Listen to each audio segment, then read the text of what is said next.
मनिया साहब, स्वागत है आपका। देखिए, एक चीज तो हमने नोटिस की है कि जब से ये नए नियम लागू हुए हैं, बाजार के वॉल्यूम्स में पिछले 3 दिनों के वॉल्यूम्स भी स्क्रीन पर आएंगे, वो गिरावट दर्ज हो रही है। तो पार्टिसिपेशन इस तेजी के मार्केट में उतना है नहीं जितना पहले हुआ करता था, और वजह साफ आप कह सकते हैं ये जो मार्जिन के नए नियम आए हैं वो है।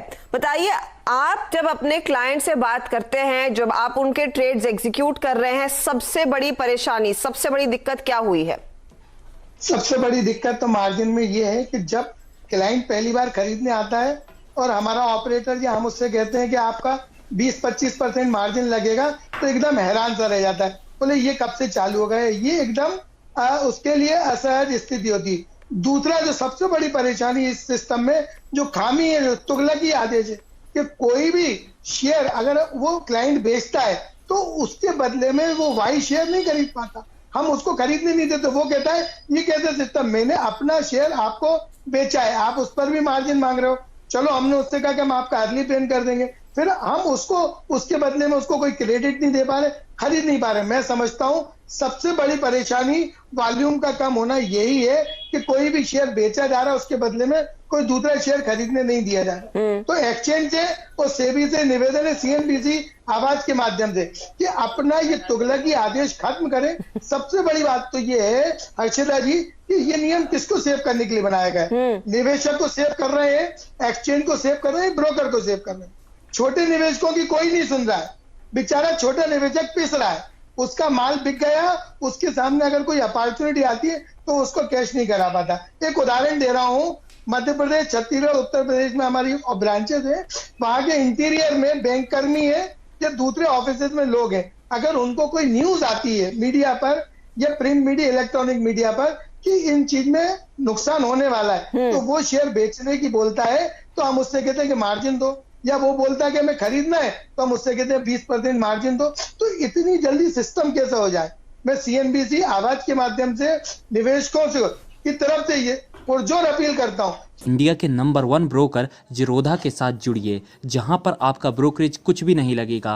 ब्रोकरेज लगेगा तो सिर्फ इंट्राडे ट्रेड में, वह भी सिर्फ 20 रुपए। तो दोस्तों, अकाउंट ओपनिंग की लिंक डिस्क्रिप्शन में है, जाइए लिंक पर क्लिक करके जिरोधा में अकाउंट ओपन कराइए। कि इस मार्जिन सिस्टम में छोटे निवेशकों का ख्याल रखा जाए, इसमें छोटे निवेशकों की एक लिमिट तय की जाए 3 से 5 लाख तक, उनके लिए कोई भी सेल या परचेज का मार्जिन नहीं होगा। रही पेनाल्टी की बात, हर्षिता जी, हम लोगों के चेहरे पर, हमारे स्टाफ के चेहरे पर दहशत ही छाई हुई है। क्लाइंट से अच्छी तरह बात नहीं कर पा रहे, पेनाल्टी किसको लगेगी? जितनी हमारी कमाई नहीं, हम क्या उतनी पेनाल्टी दे देंगे? तो आपके माध्यम से पेनाल्टी की पुरजोर अपील की जा रही है। तो जो पेनल्टी की आप बात कह रहे हैं, आप क्या कह रहे हैं? पेनल्टी कम होनी चाहिए या फिर इंटरिम तौर पर पेनल्टी को खत्म कर दिया जाए, उससे ज्यादा सहूलियत मिलेगी? क्योंकि आपके क्लाइंट पर वो पेनल्टी नहीं लग रही है, आप जैसे ब्रोकर्स पर वो पेनल्टी लग रही है। हर्षिता जी, मैं आपको बताना चाहता हूं आपके माध्यम से कि सेबी को बताना चाहता हूं कि सीडीएसएल, एनएसडीएल के सिस्टम अभी तैयार नहीं है, ब्रोकरों के सॉफ्टवेयर अपडेट नहीं है।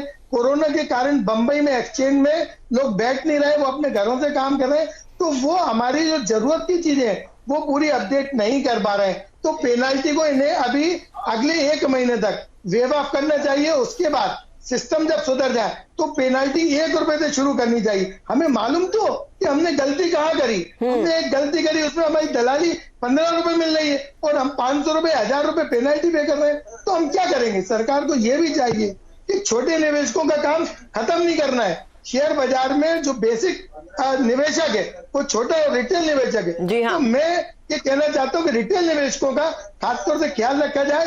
3 से 5 लाख रुपए तक की जो लिमिट है उसको, उनकी लिमिट पर कोई मार्जिन नहीं लिया जाए, और खासतौर से बेचान पर भी नहीं दिया जाए। अभी पूल सिस्टम है, या अभी एक और बड़ी प्रॉब्लम आ रही कि कई क्लाइंट है, उनके बैंकों में डीपी है या दूसरी जगह डीपी है, उनके जो बैंकों के जो डिपॉजिटरी है, वहां के जो कर्मचारी हैं वो अपडेट ही नहीं है, उन्हें अर्ली पेमेंट करना ही नहीं आता है, तो हम उनका माल नहीं बेच पाते हैं। तो निवेशक कहता है कि मेरी तो अपॉर्चुनिटी चली गई। तो जो अर्ली पेन है, सुनिए, एक हर्षिता बहन एक बात सुनिए, अर्ली पेन का समय जो है ट्रेडिंग के दूसरे दिन 12 बजे तक किया जाए, क्योंकि फाइल ही रात तक आती है। मैं एक बहुत बड़ा उदाहरण दे रहा हूँ, अभी 2 दिन से हमारे कर्मचारी हम स्वयं ऑफिस में रात को 2:30 बजे तक बैठे हैं। आप सोचिए कोरोना काल में हमारे परिवार या हमारे कर्मचारियों के परिवार पर क्या गुजरी होगी। और जो CDSL का एंड ऑफ द डे है वो आज सुबह 10 बजे आया है, जो कि रात को 12 बजे होना चाहिए। प्रॉब्लम वही है कि CDSL NSDL की ओर से हरकत नहीं हुई है, रिस्पांस नहीं मिला है, और जाहिर तौर पर आपने कई सारे उदाहरण दिए उन परेशानियों के, इसीलिए हमने आपको चैनल पे बुलाया। हम आपकी जुबानी सुनना चाह रहे थे कि आपको क्या दिक्कत हो रही है as a broker, and most importantly आपके जो क्लाइंट्स हैं, जो छोटे निवेशक हैं, वो कैसे इस मुसीबत से जूझ रहे हैं। उनके सामने एक बहुत पेचीदा स्थिति आ गई है कि देखिए, एक तरफ हम कह रहे हैं मार्केट में आप भरोसा रखिए, पैसे डालिए, पार्टिसिपेट कीजिए, और दूसरी तरफ ये मार्जिन और उसके ऊपर वो बड़ी पेनल्टीज भी लग रही हैं। मनिया साहब, शुक्रिया। इस मुद्दे पर आगे आपसे बातचीत हम जरूर जारी रखेंगे, आपसे टच में रहेंगे, लेकिन फिलहाल हमें एक छोटा सा ब्रेक लेना होगा।